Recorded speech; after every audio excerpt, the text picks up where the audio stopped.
আওয়ামী লীগের নেতা কর্মীদের মধ্যে খুশির জোয়ার পড়ে গেছে। আমার কাছে মনে হচ্ছে যে একটা ভিন্ন রকম দৃশ্য আমরা দেখতে পাচ্ছি। আমি গেল 3 দিন আগে একটা নিউজ দিয়েছি যে বিএনপির একজন নেতা দাউদ ভাই তিনি নিজে একটা আওয়ামী লীগ অফিসের তালা খুলে দিয়েছেন। এমনকি বলেছেন যে আওয়ামী লীগের যারা ভালো নেতা কর্মী আছে, যারা কোনো অন্যায় করে নাই, কোনো অপরাধ করে নাই, তারা তাদের দলীয় কার্যক্রম ওই এলাকায় চালাতে পারবে। এর ঠিক পরের দিনই ঠাকুরগাঁয়ে ঘটেছে আরেক ভিন্ন ঘটনা। এরপরে দেখলাম খুলনাতে ঘটেছে আরেক ভিন্ন ঘটনা। সিরিয়াল অথবা ধারাবাহিক ভাবে এই ঘটনাগুলো ঘটছে।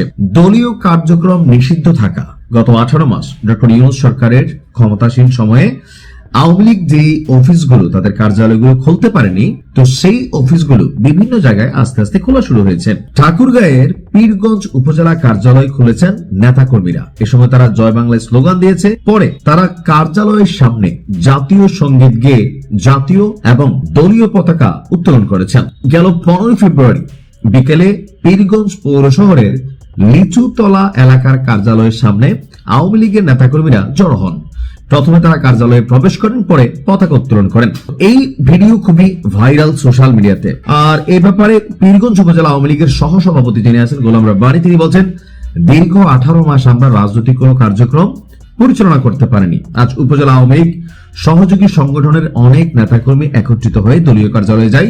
তারপর আমরা তৃণমূল আওয়ামী লীগকে ঐক্যবদ্ধ করতে এই কাজ করে। আচ্ছা, অপরদিকে খুলনায় আপনার আওয়ামী লীগ কার্যালয়ে নেতাকর্মীদের প্রবেশের একটা দৃশ্য দেখেছি, আবার একদিকে ভাঙচুরের দৃশ্য দেখেছি। জেলা আওয়ামী লীগের কার্যক্রম নিষিদ্ধ ঘোষিত অবস্থায় থাকার পরেও নেতাকর্মীরা দলীয় কার্যালয়ে প্রবেশ করেছেন। বিকেলে তারা লোহার রড সংলগ্ন কার্যালয়ের নিচতলা কলাপসিবল গেটের তালা খুলে 2 তলায় গিয়ে বঙ্গবন্ধু শেখ মুজিবুর রহমান এবং আওয়ামী লীগের সভাপতি শেখ হাসিনার প্রতিকৃতিতে ফুল দিয়ে শ্রদ্ধা জানান। পর এ নিয়ে ভিডিও ছড়িয়ে পড়ে। বিএনপি সারা বাংলাদেশে যে সিটগুলো পেয়েছে, এখানে একটা ইউনিটি ছিল আওয়ামী লীগের সাথে। কোথায় ছিল এটা বলি, স্বাধীনতা ইস্যু প্রসঙ্গে। আপনি যদি দেখেন বিএনপির যে নির্বাচনী ন্যারেটিভ ছিল 71 মুক্তিযুদ্ধ, স্বাধীনতা, এমনকি স্বাধীনতা বিরোধী শক্তির একটা ন্যারেটিভ তারা তাদের ভোট মার্চে পরিচালনা করেছে। আমার পরিচিত অনেক আওয়ামী লীগের নেতা কর্মীরা তারা বিএনপিকে ভোট দিয়েছে। জামাতকে যে দেন একবার তাও না, হয়তো জামাতকে 5% দিলে বিএনপি দিয়েছে 95%। যারা আওয়ামী লীগের নেতাকর্মীরা ভোট দিয়েছে, এটার মেইন কারণ হচ্ছে অনেকেই মনে করছেন যে 71 ইস্যুতে স্বাধীনতার পক্ষের শক্তি হিসেবে বিএনপি আওয়ামী লীগের বিপরীতে তারা শক্ত অবস্থান নিয়েছে। এবং 1971 সালের ইস্যুতে জামাত ইসলাম যেটা ভাবছিল যে 2024-এ এসে নতুন স্বাধীনতা, নতুন বাংলাদেশ, 71 ইস্যুটা আর আলোচনা করা হবে না, নানান জায়গায় কিন্তু এই ন্যারেটিভ বা পারসেপশনটা তৈরি করা হয়েছিল।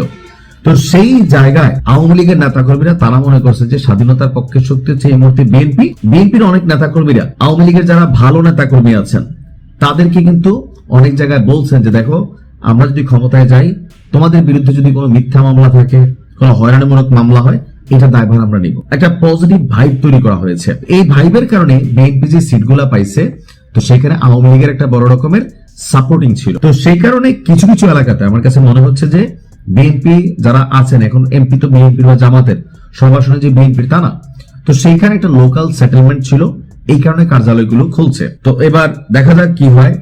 আমরা চাই বাংলাদেশে যারাই রাজনীতি করেন, আপনি রাজনীতির সৌন্দর্যটা আপনার মাধ্যমে প্রকাশ করবেন। খারাপ কাজ করবেন, ক্ষমতা আছে অপব্যবহার করবেন, আওয়ামী লীগের দিকে তাকান। আবার আওয়ামী লীগের ভালো নেতাকর্মীদের দিকে তাকান। এত কিছুর পরেও আওয়ামী লীগের অনেক নেতাকর্মী আছে বাংলাদেশে সম্মানের সহিত আছে। কেন? যখন ক্ষমতা ছিল তারা ক্ষমতাকে ব্যবহার করে, পুঁজি করে খারাপ কোনো কাজ করে নাই। যারা করছে দূরের উপর আছে। আর মিথ্যা মামলা অনেকে হয়তো স্বীকার হয়েছে, এটা চলে যাবে।